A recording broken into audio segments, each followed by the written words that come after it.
Hi guys, it's Unleashed Code, and today's video isn't really about anything. I just want to tell you about a few things that have been happening in my life and, well, in the last month, what's kind of been going wrong.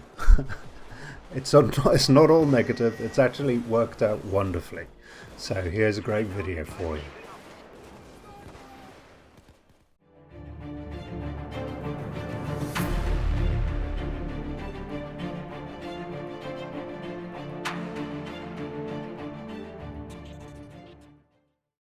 So then guys, let's talk about these couple of things that have gone wrong over the last month.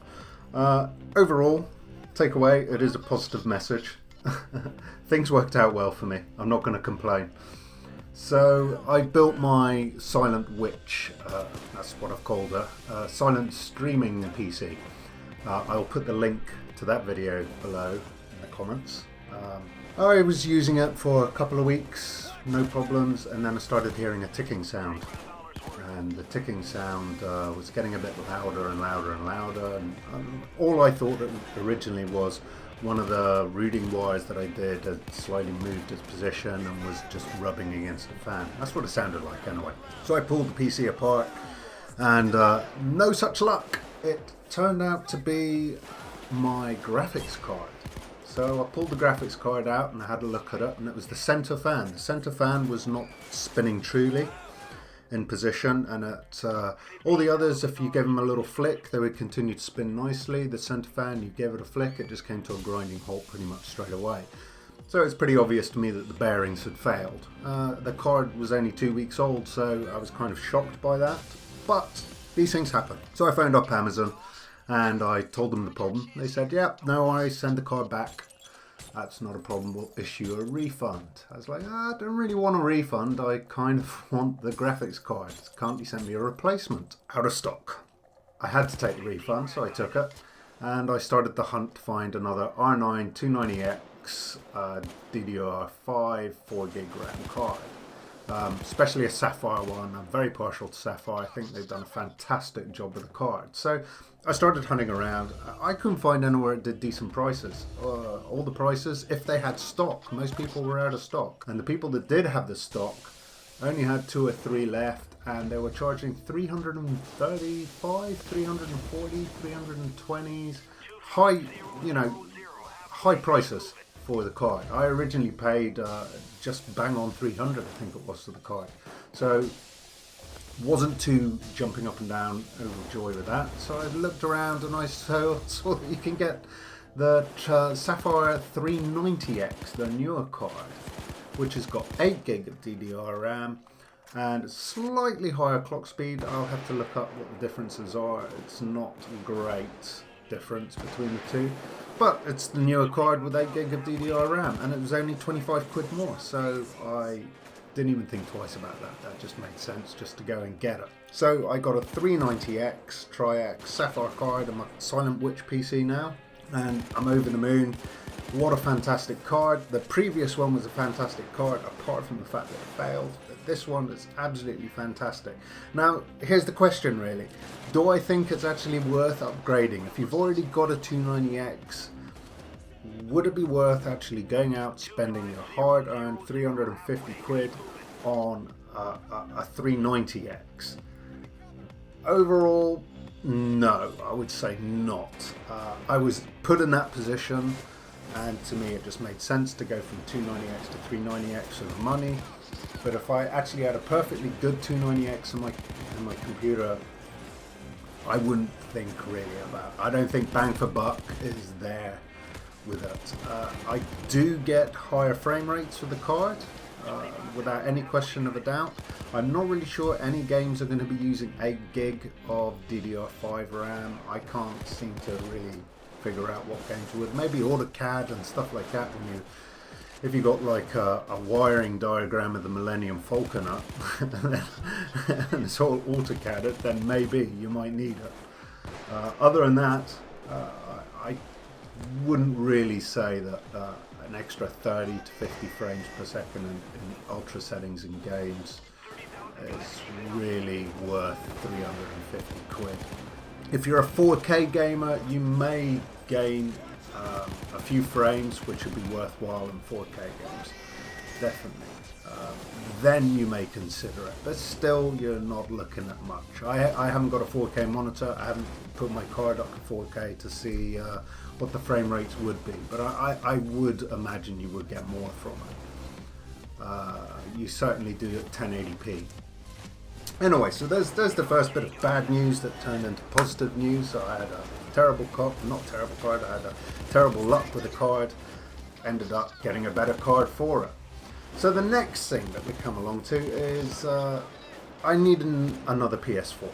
I've got a PS4 through there. I bought it on the day of release. It has been golden. I love my PlayStation 4. I love the PlayStation range. I've got a Vita.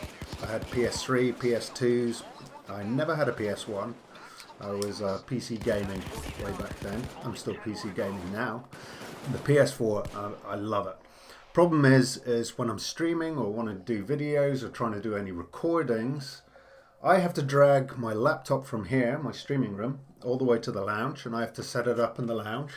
And then once I've set it up in the lounge, I've got a 2-year-old daughter who loves to dance on top of a keyboard, kick monitors, kick mice, wipe greasy fingerprints over everything, and as you can imagine, it's not an ideal situation or solution to have it through there.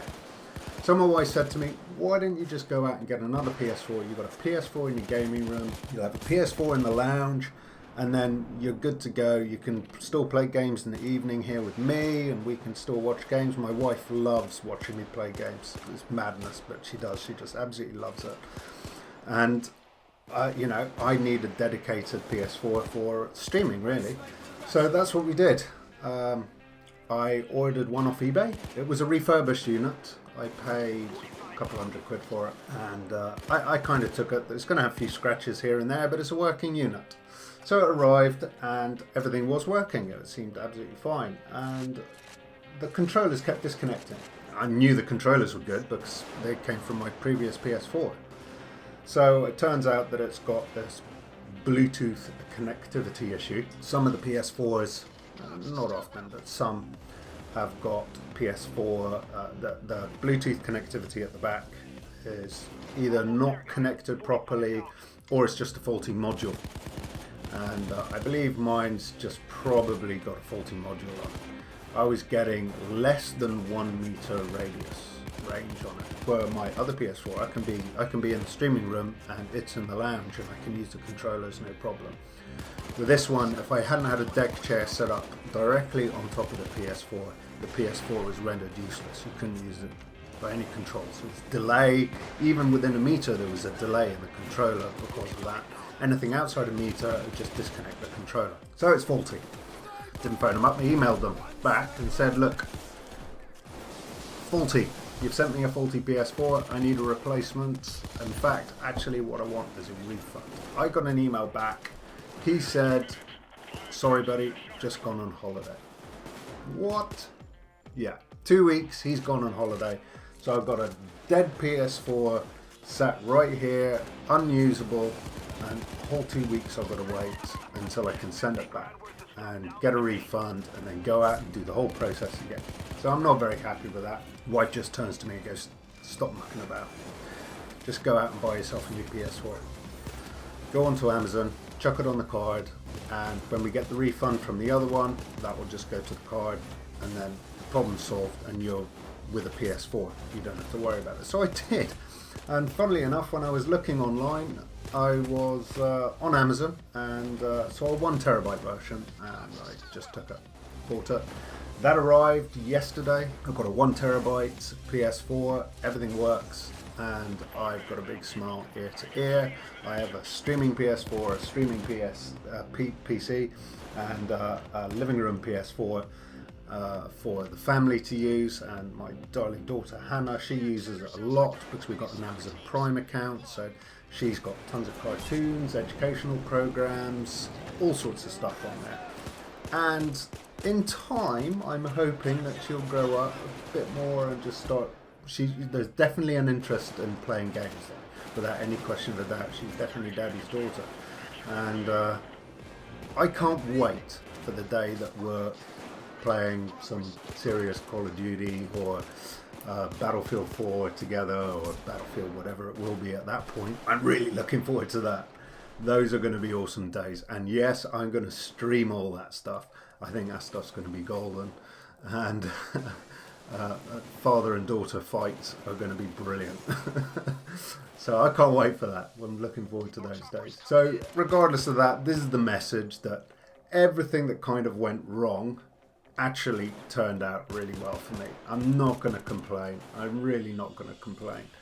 I had, in the space of a month, basically 600 quid's worth of failure, 650 quid's worth of failure, all happening actually within a couple of days of each other, in the sense of, you know, the PS4, it came faulty, the graphics card, it came with a fault, and it just took me 2 weeks to realise that fault, to actually diagnose a fault and hear it, and I've had it replaced with better kit. Who can complain? Not me. So thanks again guys for watching, and I shall catch you in the next one.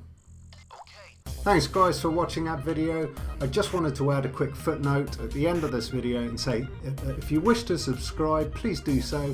I will be releasing more of these types of videos over the coming months. I will also be continuing on with my rapid tutorials for Bloodborne, and also be streaming online and playing a ton of other games, some very obscure. And also, to progress my channel, I would like to open a nice can of worms and start a series on gaming etiquette and social behaviours online.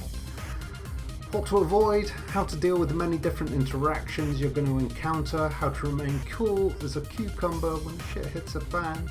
I will also be keeping you up to date, obviously, with tech news, hardware, gaming announcements, and tons of other wonderful things. Also in conjunction with my blog, which is unleashedcode.blogspot.co.uk. Kind regards and ta-ta for now. I think it's time for a cup of tea. Bye bye.